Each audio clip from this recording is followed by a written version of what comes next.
The Hate You Give. The film opens with the Carter family seated at the kitchen table.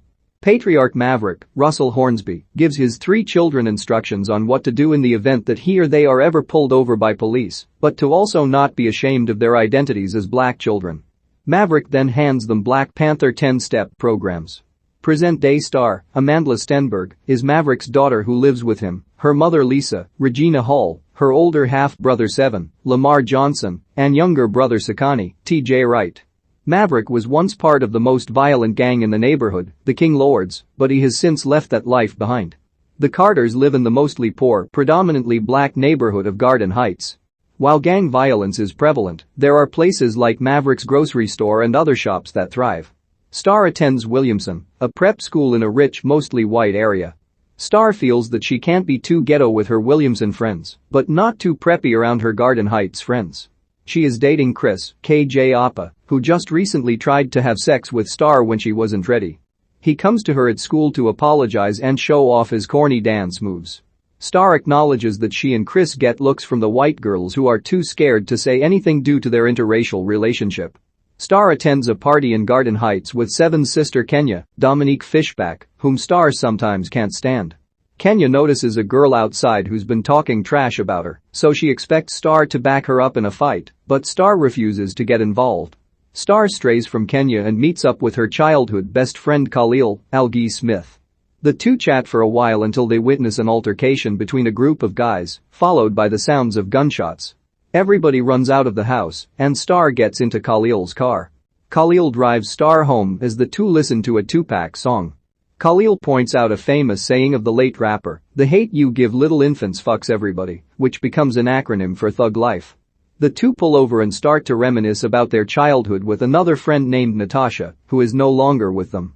They talk about playing with Harry Potter wands and how Khalil was Star's first kiss. He kisses her in the car, but she tells him she has a boyfriend. Khalil pulls out to drive again, only for a cop, Officer McIntosh, aka 115, Drew Starkey nicknamed due to his badge number.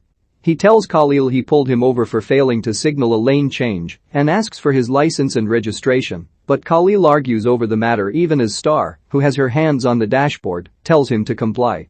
115 orders Khalil to step out of the vehicle as he runs his license. Khalil looks into his car to see if Star is okay, but she keeps telling him to do what the officer says. Khalil reaches into his car to take out a hairbrush, and 115, mistaking it for a weapon, opens fire on Khalil. Star runs out of the car to Khalil's side, but 115 cuffs her. He quickly realizes Khalil didn't have a weapon in his hand, and he frantically calls for an ambulance. Star weeps as Khalil slowly dies by her side. Star is brought in for questioning by two detectives with her mother by her side. They ask questions regarding Khalil potentially carrying drugs, and not the incident in question. Star's uncle Carlos, another officer, comes in and takes her and Lisa out of the room. Star is left traumatized and haunted by the incident even days later, and she cannot bring herself to tell anyone at school about it. Star attends a wake at Khalil's home, where she gives her condolences to his grandmother, Miss Rosalie, Rhonda Johnson Dents, who tells Star that she was the only real friend Khalil ever had. She also confides to Star that Khalil was selling drugs for King Anthony Mackie, leader of the King Lords.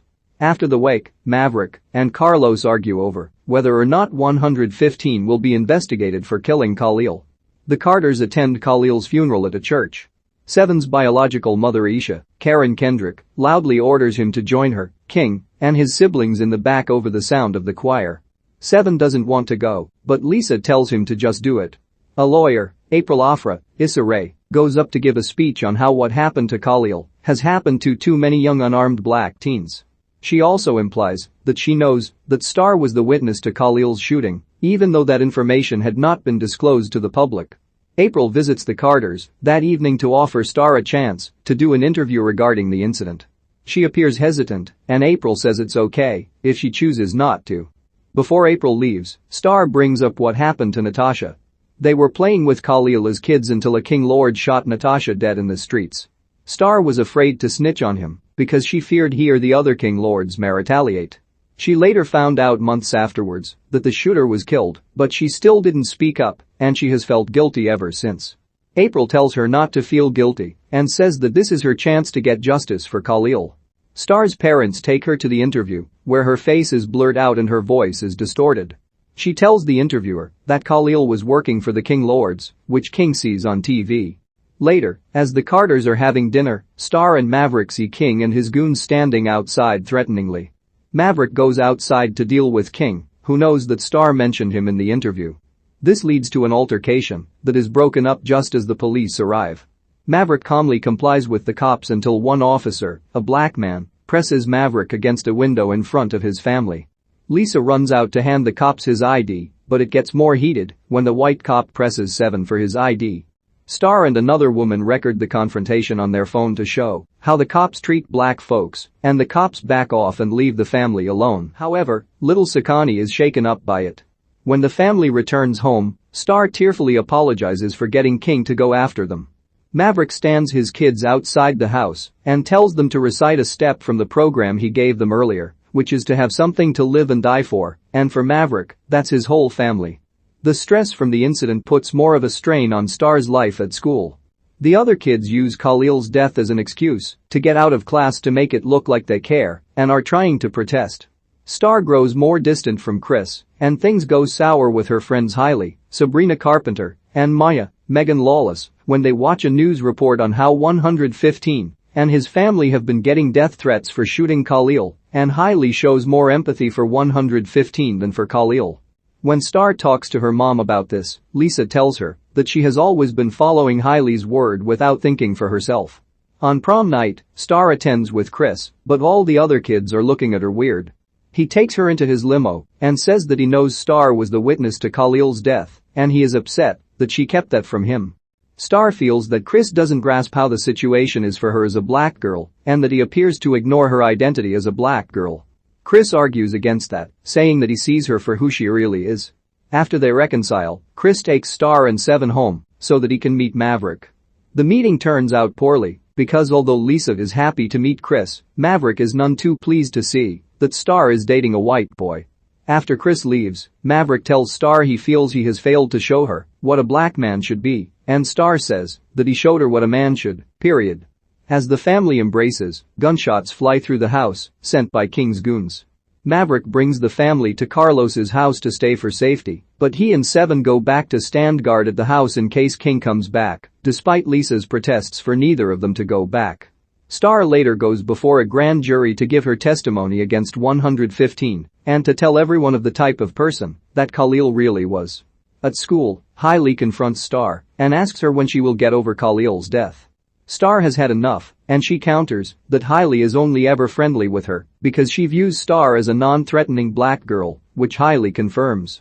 She also tells Star that due to Khalil's history as a drug dealer, he would have probably gotten killed anyway, and that it made sense for the officer to mistake his hairbrush as a weapon.